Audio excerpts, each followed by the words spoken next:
سامحي نفسك من غير شروط. نفسك تستاهل. اصلا لو مش انت اللي سامحتي نفسك على غلطاتك، مين هيجي ويسامحك؟ هاي بنات، ايه الاخبار؟ هاتوا الكوفي بتاعتكم، الايس كوفي، القهوة، اي حاجة حابين تشربوها، وتعالوا حلقة جديدة النهاردة من قعدة بنات. النهاردة نتكلم عن ازاي ابدأ تدريجيا احب نفسي. هنبدأ يا بنات ان اولا مفيش حد هيقدم لك حاجة انتي ما قدمتيهاش لنفسك. انتي اولا لازم تقدمي لنفسك اللي انتي محتاجاه. مفيش حد هيقدم لك حب كافي وهو ده اللي هيعتني بيا ويحبني وهبقى اولوية في حياته لو انا ما قدمتش ده لنفسي. لو ما نفسي ما اخدتوش مني اولا، مش هلاقي حد يديني الحب الكافي اللي انا بطمح انه اوصله. مش هلاقي. لازم ادي نفسي انا اولا الشعور ده، احس بيه، انا احس اني انا كافية، انا احس اني انا فعلا انا اللي بدي نفسي الحب الكافي، بدي نفسي الاهتمام اللي هي محتاجاه. اولا شعورك ده اللي انتي بتبقي حاسة بيه، اذا كنتي واثقة من نفسك وحاسة فعلا اني انا قوية، انا واثقة من نفسي، انا شخصيتي انا حباها، ده بينعكس عليكي والناس والشخص اللي قدامك بيبقى عارف اذا كنتي انتي شخصيتك قوية وواثقة من نفسك ولا لا شخصيتك ضعيفة ومش واثقة من نفسك، مش بتحبي نفسك. كله ده بينطبع عليك، دي حاجة مش بتتخبى على الناس نهائي.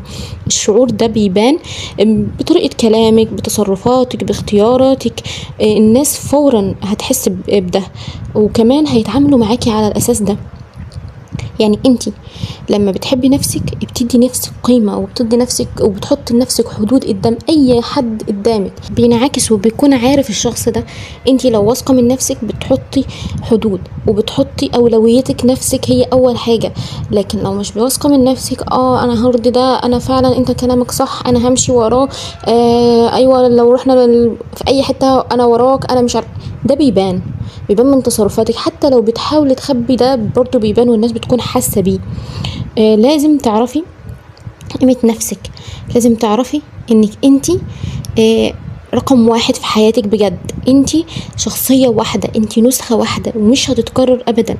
حبي نفسك، يعني اعرفي قيمتك، اعرفي اهميتك، اعرفي دورك في الحياة. كل واحد مخلوق ربنا سبحانه وتعالى خلقه ليه حاجة في الحياة، ليه دور بيأديه في الحياة، ايا كان هو ايه. عرفتيه دلوقتي لسه هتعرفيه بعدين، ليكي دور في الحياة. فحبي شخصيتك وقدريها. دي شخصية واحدة، دي رسالة واحدة، انا شخصية واحدة، انا نسخة مش هتتكرر.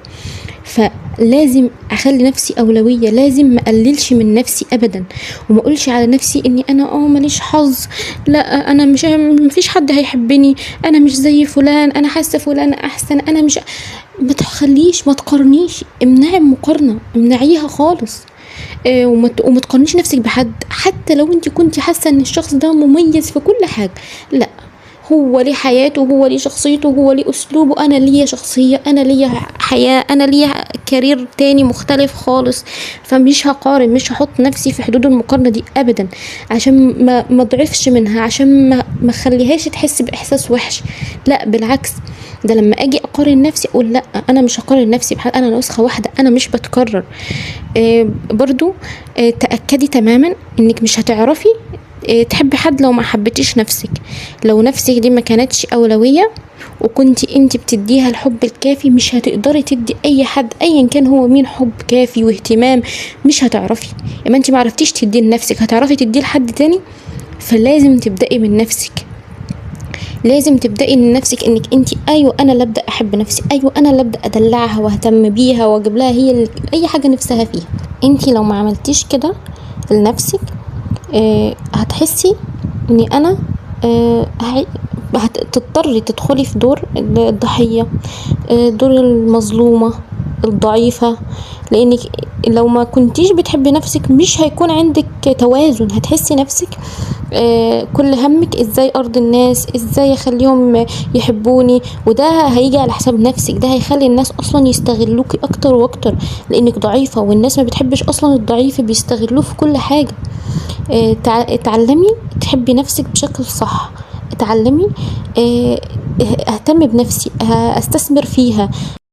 في 4 جوانب من حياتك يوميا تعمليهم. خلي يوميا أولوياتك جسمك، عقلك، روحك، ونفسيتك. ازاي؟ كل يوم اكون مهتمة بال4 جوانب دول، عشان اخر اليوم اكون حاسة اني تمام، انا عملت اللي عليا في اليوم ده، انا فعلا حاسة اني انا بطور من نفسي تدريجيا. اولا حبي جسمك، كل يوم اهتمي بصحتك واكلك، اهتمي بنظافة جسمك، اهتمي بريحتك، اهتمي بشعرك، اهتمي بكل حاجة في جسمك، اهتمي ببشرتك. اعملي لنفسك روتين جميل زيكي يا قمر، اعملي لنفسك روتين عناية بالبشرة الصبح وبالليل قبل ما انام.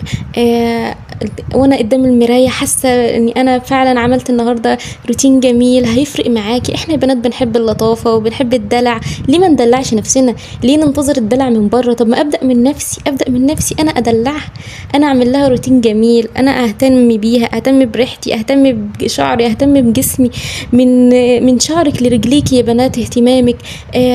ادي لنفسي وقتي في اليوم، نفسي دي ليها عليا حق وجسمي ليه عليا حق، ده اولويتي ابدأ بيه. ثانيا حبي عقلك، تعاملي مع مخك بصح، تعاملي معاه بحب واحترام، غذي مخك، نامي وقت كفاية كل ليل. ما تناميش في النهار وتصحي في الليل، ما تعكسيش يومك، لا، نامي وقتك الكافي بالليل، عشان تاني يوم حاسة اني انا مرتاحة، حاسة جسمي واخد طاقته كفاية في النوم، واخد كفايته. ده هيخليكي ترتاحي. كمان يا بنات تركاية جميلة جدا أنا بعملها شخصيا، تأملي وتدبري في جمال الكون. سبحان الله سبحان الله على الجمال اللي بنبقوا شايفينه. انتي لو كل يوم خففت الإزعاج اللي بتبقي حاسة بيه، هديتي مخك وريحتيه، حطي سماعتك، حطي الهيدفون، شغلي قرآن بصوت جميل، شغليه بصوت اللي انتي بتحبيه، الشيخ اللي انتي بترتاحي معاه، افتحي شباكك. بأبسط الحاجات يا بنات بنسعد نفسنا والله. افتحي شباكك، تأملي في السماء وانتي بتسمعي القرآن من الشيخ مثلا المفضل انتي بتحبيه، بجد راحة نفسية رهيبة. حاسة اني انا بدي لنفسي شوية وقت لنفسي، بغذي عقلي، بتأمل، بشوف حاجات حلوة، حتى لو بصة بس في السماء والله ده وحده بس، وبسمع حاجة بحبها، ده بيفرق معاكي. اعملوا جورنالينج يا بنات، ده بيخليكي تفضي كل الطاقة السلبية اللي حسيتي بيها مثلا النهاردة. ايوه اعمله طالما بيريحني، طالما بصي مفيش اصلا ليكي حدود. اكتبي بالطريقة اللي انت بتحبيها، اكتبي كل حاجة عدت في يومك، اكتبي حاجة ضايقتك اكتبيها. احنا يا بنات بنمر في يومنا بمواقف بتضايقنا، النهارده مثلا حسيت نفسي بالاحساس ده، اكتب الشعور دي كلها. بتفرق لما انا طلعتها في ورقه غير لما انا اكون شايلاها جوايا، ده بيفرق معاكي. ثالثا حبي روحك، كل يوم ريحي روحك دي بالصلاة، ريحي روحك بالتقرب من الله، ريحيها. انا في الصلاة انا كده بدي روحي وبغذيها. طمئنيها بالدعاء، ادعي باللي نفسك فيه، ادعي بالحاجة اللي بتحلمي بيها. اقداركم تؤخذ من افواهكم. انا لما بقول مثلا، انا بقول على نفسي حاجة ايجابية انا باخدها، بقول على نفسي حاجة لا انا مش هاخد كذا، مش هاخده لو حصل ايه. فلا، دايما اخلي الدعاء عندي رقم 1. هدعي ربنا سبحانه وتعالى كل دعوة بيسجلها لنا. طمئني روحك بالدعاء والاستغفار. اعملي لنفسك ورد، اعمل لنفسي ورد كل يوم 100 ذكر 1000 ذكر اللي اقدر اجيبه اعمله. غذيها بقراءة القرآن، غذي روحك دي بقراءة القرآن، حتى لو صفحتين في اليوم بس، يومك ما يعديش. انا بشحن طاقتي، انا بشحنها بالقرآن، بشحنها بكلام ربنا سبحانه وتعالى اللي بيديهوني. فانا ايوه اعمل كده، ليه ما اعملش كده؟ ودي حاجة تحسسني بشعور حلو، لا اعملها. كمان تعلمي انك تنادي الله سبحانه وتعالى، تنادي ربنا عز وجل الاسماء الاقرب اليكي، الاسماء اللي بتحسسك وبتخليكي تشعري ان ربنا قريب منك. ايوه اعملها. رابعا حبي نفسيتك، حبي تغيراتك وحبي مزاجك المتقلب ده، حبيه. اعملي اللي يريحك، اعملي اللي يغير نفسيتك، اعملي حتى لو كانت الحاجة دي كوباية قهوة، دي بتعدل مزاجي اعملها. ابسطي نفسك بأقل الامكانيات اللي عندك علشان تحسي بالسعادة. استمتعي وانتي بتعملي اصغر الحاجات في يومك، استمتعي، اعمليها بحب، اعمليها بامتنان، اعمليها اني انا ممتنة الحمد لله اني عندي الحاجات دي، اعمليها. سامحي نفسك، سامحي نفسك من غير شروط. نفسك تستاهل اصلا. لو ما كنتيش غلطتي، لو ما كنتيش عملتي تصرفات مثلا دلوقتي ندمانة عليها، ما كانتش نفسك هتكون في المكانة اللي انت فيها دلوقتي. سامحيها، سامحيها على كل غلط غلطته. انت خليكي رحيمة بنفسك. لو ما كنتيش غلطتي ولو ما كنتيش اتأذيتي مثلا، مش هتوصلي، ما كنتيش هتوصلي للمكانة اللي انت فيها دلوقتي. فسامحي نفسك بجد. اسمعي لصوتك الداخلي، اسمعيه وخدي كلامه جد، لانه دايما بيطلع صح. دايما هو اصلا البوصلة اللي بتحركنا، فانا لازم اسمع بيه. يعني مثلا انا صاحبت بنوتة جديدة ومن جوايا مش مرتاحة، من جوايا حاسه ان ممكن يحصل خلاف، حاسه ان مش هي دي اللي انا المفروض اكون معاها، مش هتبقى هي دي الصحبه اللي تاخدني لطريق الخير، تاخدني. انا حاسه بكده. اقطعي فورا، اقطعي علاقتك معاها. لان ده بنسبة 90% احساسك هيكون صح. وبعد مدة، لما بعد فترة لما تعدي، هتقولي فعلا انا من البداية ما كنتش حاسة اني انا هكون مثلا صاحبتها وهتكمل معايا. فصدقي احساسك.